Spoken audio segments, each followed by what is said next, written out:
शक्ति का अवसर पाया है, शिक्षक का अवसर आया है, शक्ति का अवसर पाया है।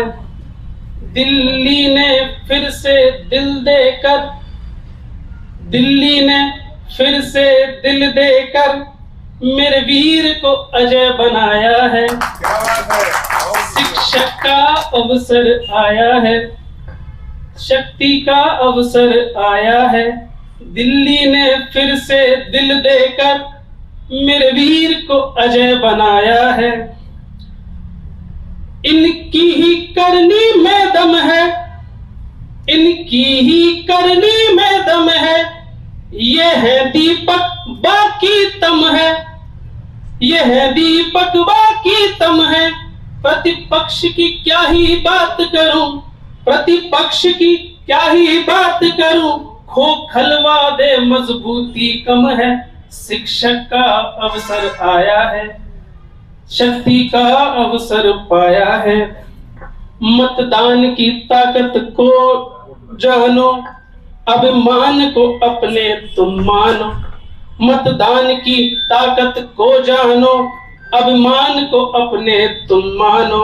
अध्यापक शक्ति मंच के इन बल्लेबाजों को पहचानो, अध्यापक शक्ति मंच के इन बल्लेबाजों को पहचानो। इनके कामों की खोज करो, ये खोज अपनी हर रोज करो। इनके कामों की खोज करो, ये खोज अपनी हर रोज करो।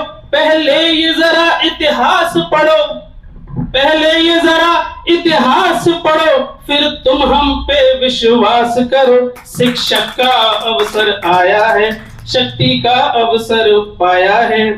जीवन DM Singh ji, Indian public service employ federation, और मैं उसका दिल्ली का अध्यक्ष बना। हमने राजकुमार जी ने, सारे भाइयों ने इतनी मेहनत की कि गर्मियों में हमने खूब बाइक रैली चलाई। ये सारे चेहरे आपके सामने मिलेंगे। खैर, वो एक हमने उनसे हम उनसे बहुत प्यार करते हैं, अभी जब भी करते थे, उनके प्रति समर्पित भी थे। हमने आखिरी जब मीटिंग की और हम मिल के एक काम करें, क्योंकि हमारे बस की रामलीला मैदान भरना नहीं है। ये सच्चाई बताई ना भाई, और सच्ची सलाह दी। उस सच्ची सलाह के बाद भी उन लोगों के समझ में नहीं आया। और मेरी बात वहां तो मान ली मीटिंग में, या तो मीटिंग में ना मानते सब आपके साथ रहता, लेकिन मीटिंग में मानने के बाद मना कर दी। और मना करने के बाद बाई चांस की बात थी कि NMOPS का रथ जो भाई साहब ने पूरे हिंदुस्तान में रथ बनवाया था, पूरी बात आज भी तैयार है। अब बताइए आप क्या कहना चाहते हैं। तो मैंने कहा कि देखो, मैं एक सबका अध्यक्ष हूँ, लेकिन सच्चाई में आंदोलन तो NMOPS की, क्योंकि मैं सच बोलना जानता हूँ, सच को मैं कभी दूर नहीं हटता। मैंने कहा कि पूरी माला में इन्हीं को पुरवाया है। मेरा वो भी तोड़ मरोड़ के पेश कर दिया। और मंजीत पटेल ने कहा कि नारा शुरू हो गया था, बहुत हुआ बंदूका खेल, आगे बढ़ो मंजीत पटेल, ऐसे नारे शुरू हो गए थे। उस समय तोड़ फोड़ आंदोलन नहीं चल रही थी, मेरे नाम कलश लगी। खैर, मेरी पढ़ाइयाँ मेरे लग जाती है, छूट जाती है थोड़े दिन में, क्योंकि सच्चाई कभी छूटती नहीं। उसके बाद NMOPS की रही अंतरों की तरह साथ मिसाला चल गया। ये जल रामलीला मैदान से निकलेगा OPS का। और जब हम बैठेंगे, आप अन्ना की तरह आंदोलन करना है। हमें अगला आंदोलन OPS से जो करना है वो अन्ना की तरह करना है। बैठेगी दिल्ली और आएगा देश। जब मिलेगी आपको OPS, मिलेगी नहीं मिलेगी। और इस बात को ताकत के साथ कहना, ताकत के साथ कहना, क्योंकि सामने बैठे वाले लोग मेरे समेत, मैं छोटा सही है ना, लेकिन जो बड़े, ये हमारी कोई भीख नहीं है। मैं सर की बात बड़ी कर रहा हूं। नरेंद्र मोदी जी नारियल हैं, आपको अंदर से बहुत मुलायम नजर आएंगे, बाहर से कठोर नजर आएंगे। और जब संगठन की शक्ति होती है, चाहे कितना ही तगड़ा प्रधानमंत्री हो, कितना ही तगड़ा मुख्यमंत्री हो, संगठन के सामने उसको झुकना पड़ता है। आप लोगों ने किसान आंदोलन देखा होगा, जब किसान। मेरा नाम रेखा यादव है और मेरा अपॉइंटमेंट 2008 का है। तो एक उम्मीद थी मेरे दिल में कि सरकारी नौकरी मिली है तो मेरा भविष्य जो है वो सुरक्षित रहने वाला है। और वो सुरक्षा जो है सरकार ने उस पर ग्रहण लगा दिया।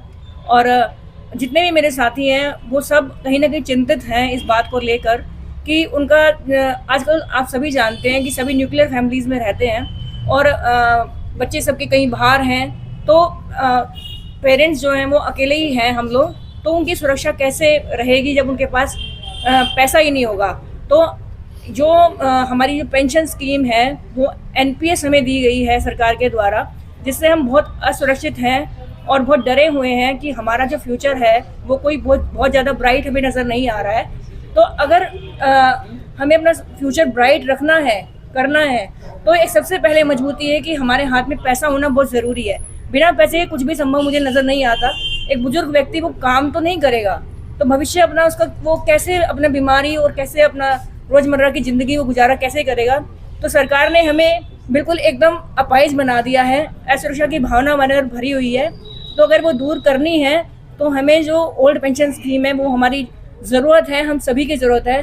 तो मैं चाहूँगी कि इस आंदोलन को बहुत मजबूती से हमें लड़ना है और जो ओल्ड पेंशन स्कीम है वो हमें वापस लेकर आनी है। मैडम, आपको नहीं लगता कि दिल्ली के अंदर या उत्तर प्रदेश के अंदर या देश के दूसरे विभागों में पुरुष तो सामने आ रहे हैं, लेकिन महिलाएं कहीं ना कहीं पारिवारिक स्थितियां हैं या कुछ डरी हुई है, सरकारों ने भी उनको डराया हुआ है, तो खुलकर इस आंदोलन के साथ नहीं जुड़ पा रही है? मैं आपसे कहना चाहूँगी कि 2014 में इलेक्शन हुए थे जब हमारे शिक्षकों के, तो उस समय पे बहुत ही कम बहनें थी आगे, और आज 2025 में इस जो ये हमारा टीचर्स का इलेक्शन होने वाला है, मैं अपनी टीम की अगर बात करूं तो 5 लोगों की टीम है हमारी डिस्ट्रिक्ट लेवल पर, तो हम 3 महिलाएं हैं। तो आप इसी बात से अंदाज़ा लगा सकते हैं कि अब हम कितने आगे आ चुके हैं और इस आंदोलन में भी पूरी मजबूती के साथ हम आपको दिखाई देंगे।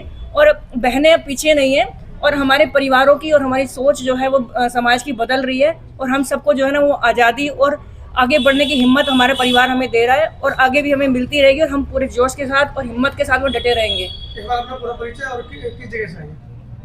मैं रेखा यादव हूँ और मैं SKU महिपालपुर विद्यालय में कार्यरत हूँ, और अब आपके साथ यहाँ पूरी मजबूती के साथ इस लड़ाई को लड़ने के लिए जो हमारी ओल्ड पेंशन स्कीम की है वो हम और मेरा जितने मेरी साथी हैं जो NPS के जुड़े हुए हैं मेरे विद्यालय से और पूरी दिल्ली से, मैं उनका आश्वासन दिलाती हूँ कि सब के सब मजबूती के साथ यहाँ आपको दिखाई देंगे। एक बार सभी बहनें अपना परिचय दे दें। मेरा नाम पूजा सिंह है। मैं SKB यू ब्लॉक मंगोलपुरी में PGT इंग्लिश की लेक्चरर हूँ और मैं भी इस लड़ाई में अपना पूरा सहयोग दे रही हूँ। नमस्कार, मेरा नाम प्रियंका है। मैं सेक्टर 13 RK पुरम में अध्यापन कर रही हूँ, TGT संस्कृत हूँ। नमस्कार, मेरा नाम वचन है और मैं नानकपुरा विद्यालय में PGT स्पेशल एजुकेशन टीचर हूँ, और हम लोग अपनी डिस्ट्रिक्ट की तरफ से और अपने स्कूल की तरफ से पूरा आश्वासन देते हैं। हम पेंशन स्कीम में सबके साथ हैं।